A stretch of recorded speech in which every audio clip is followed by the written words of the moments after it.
Hi there, folks. It's me, Phil, coming to you again with part 2 of what we were talking about earlier, and that's gun control, the topic that's on everybody's minds today. From the most ragtag of politician to, I guess, celebrities now are jumping on the bandwagon, to even the ever-benevolent special interest groups. Well, I have a few more things to say on the subject myself. Seems like ever since the Sandy Hook incident, everybody has just been at the forefront now of gun control, and more gun control, and even more gun control. And, you know, this person that's in the White House even appointed his number 2 to oversee an ad hoc group for that purpose. And I guess for the most part, that's okay. We need to tighten up on some things when you're thinking about selling any kind of firearm to anyone. You know, you want to check, background check, mental check, all that sort of thing. And I'm okay with that. If you're trying to stop people from having guns to protect themselves or protect their property, which is part of the Constitution, I would be against that, because people should have that right. You should be able to protect your property and your loved ones. I'm seeing it as a little bit of overkill now, and I do have my questions as to their motives, but since it's on everybody's mind, let's go on and address it. Having all your ducks in order as far as the checking of potential gun buyers,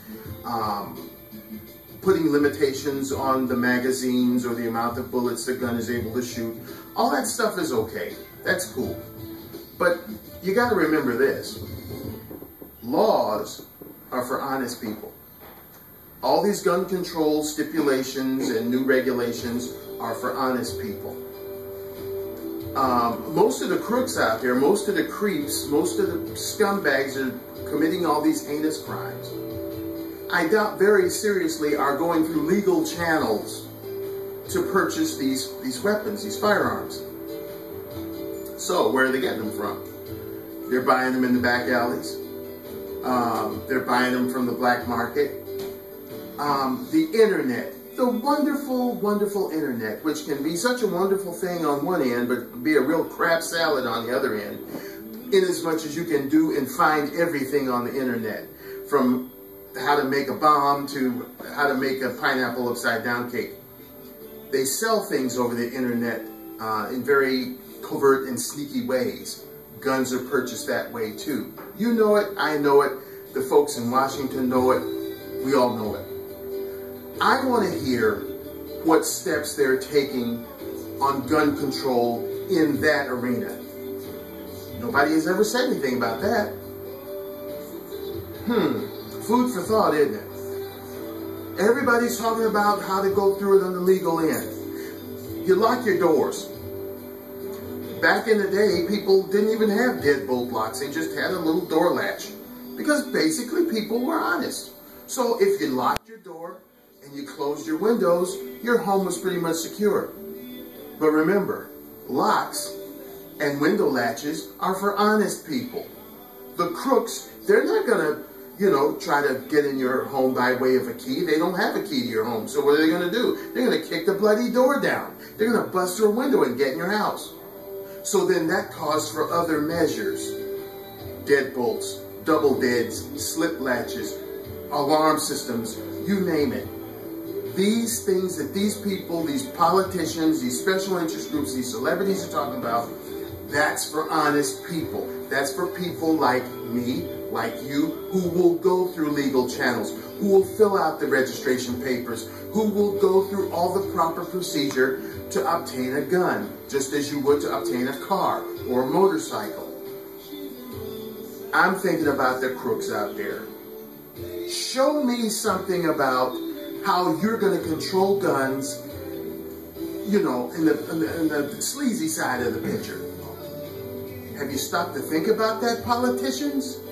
Have you stopped to think about that one, special interest groups? I think you need to go back to the drawing board and cover all the angles.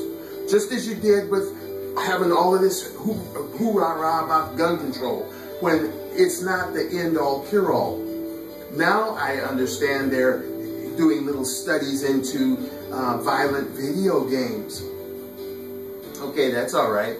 Still haven't heard anything from the politician side. Certainly wouldn't hear from the actors and actresses who portray these violent, vicious people on the screens, because that's their livelihood. I'd still like to see that broken down to its most common denominator and say, well, let's find a way to film something other than somebody chopping somebody's head off or blowing away 15 people within 15 seconds of the movie. Let's talk about that control. That's one thing about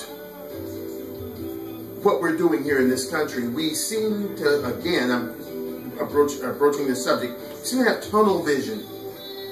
Broaden that scope to include every possible scenario. That's how we'll possibly break this thing down. You got to cover it all, not just a little bit, not just what's expedient to cover or what's popular or what's more, you know, in your corner to put a feather in your nest. You got to cover it all, especially when we're talking about the loss of human life on a grand scale. Just as we did in the automotive industry, we took apart the automobile and we said, this is what's good, this is what's bad, this is what needs to be implemented. So we've implemented airbags.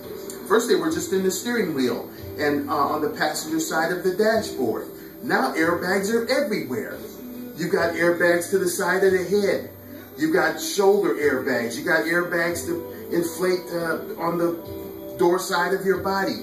We've done most everything we can think of in the automotive industry to keep you safe. Frontal impact, okay. Rear impact, side impact.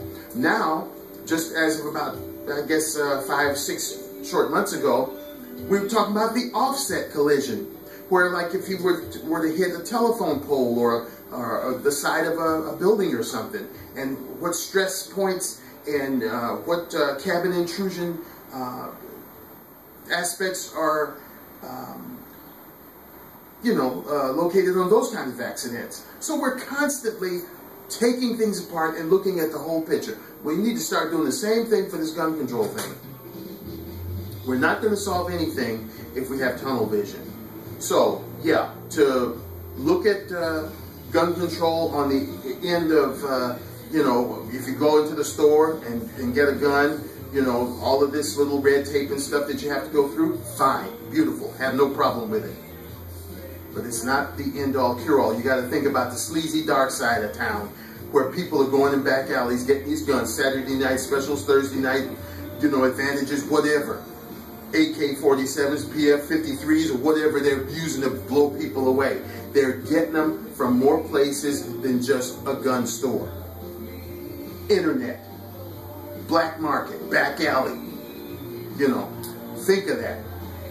And hopefully we can put a handle on this thing, because it's way out of control. Ever since the Sandy Hook incident, every time you look around, if you're on Facebook and you've happened to have liked or follow any television station, there's about 2 or 3 breaking news per day now, where somebody is infiltrated some school or some nursing facility, some medical facility, some guy's on the top of a house with an AK-47 holding the police at bay, trying to pick off people. It's gotten really crazy,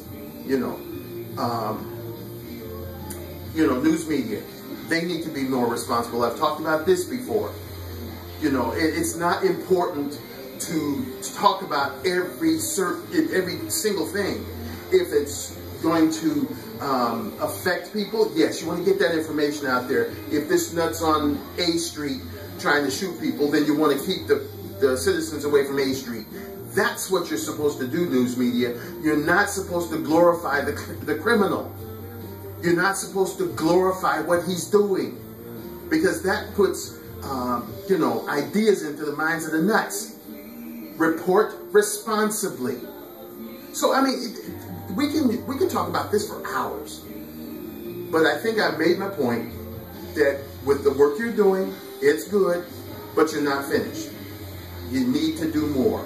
You need to cover every single angle. Be just like a geometry teacher. It ain't good until you've considered every angle, okay? So, once again, I'd like to thank everybody who viewed my last video and those who saw fit to become subscribers. I appreciate that very much. Looking for more subscribers. You know, if you feel so inclined to do so, please do so. And remember, I will always do my utmost to bring you at least the common sense side of things. May not be always right, may not be always what people want to hear, but you know, I try to look at things from that common sense angle and try to bring that to you. Thank you so much, and we'll be coming at you once again with something to think about. Until then, take care. Pleasure talking with you. See you now.